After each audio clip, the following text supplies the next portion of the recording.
This is Lord Stirling reporting for the news blog Europe. Well, we've had some very bad news from the British Petroleum Company. The container vessel, which they spent about a week constructing the upside-down funnel that was designed to capture up to 85% of the leaking oil in the Gulf of Mexico, has failed. It's failed miserably. The primary backup now is to drill a relief shaft. That will take approximately 3 months to drill, according to British Petroleum, but some experts say it could be 6 months, and we have no guarantee that will work.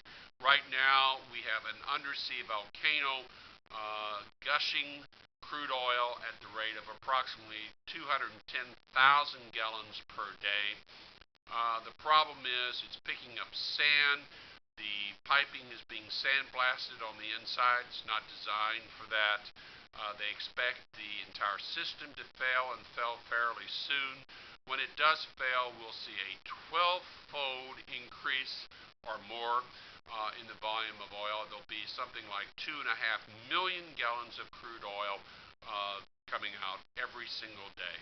Now, we are close to the point where the disaster is going to be so bad it will eventually kill all life in the Gulf of Mexico.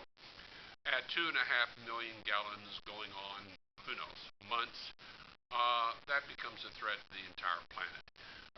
The water in the Gulf of Mexico, there's a loop current, goes south of Florida, between Florida and Cuba, goes up the east coast of America into the Gulf Stream, which takes it up to the Arctic Ocean and across the Atlantic, the North Atlantic, to Europe. It will begin killing all life in the Arctic Ocean.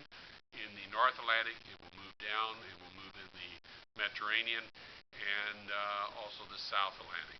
From there, we can expect it to move to the Antarctic and eventually even into the Pacific and Indian Oceans.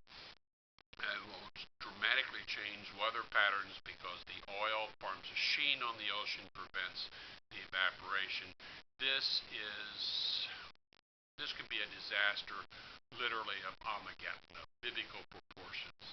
And we have to cap this, and we have to do it right away. There is a way to do it.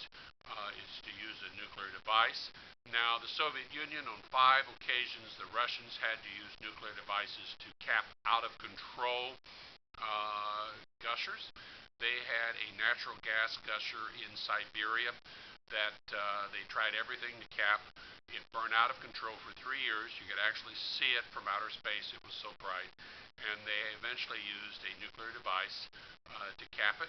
Worked beautifully. The device was about 1.5 times the size of the bomb dropped on Hiroshima. We have to do this. We have to do it quick. Now, the best way to do it underwater, this is a deep sea well, so it's about a mile deep, is we need fairly close to the wellhead, but not right there. Drill down a few hundred feet, put the device in, cap it, and detonate it. That will collapse the tubing, the shaft that goes down up to 6 miles to the high-pressure oil field, and that will put an end to it. Of course, we'll still have an enormous disaster on our hands, but we have got to cap this, and we've got to do it fast. And no amount of hot air from the politicians in Washington or the corporate mouthpieces at British Petroleum will solve the problem. It's going to take a nuke, and we need to do it, and we need to do it fast. This is the Earl of Stirling reporting.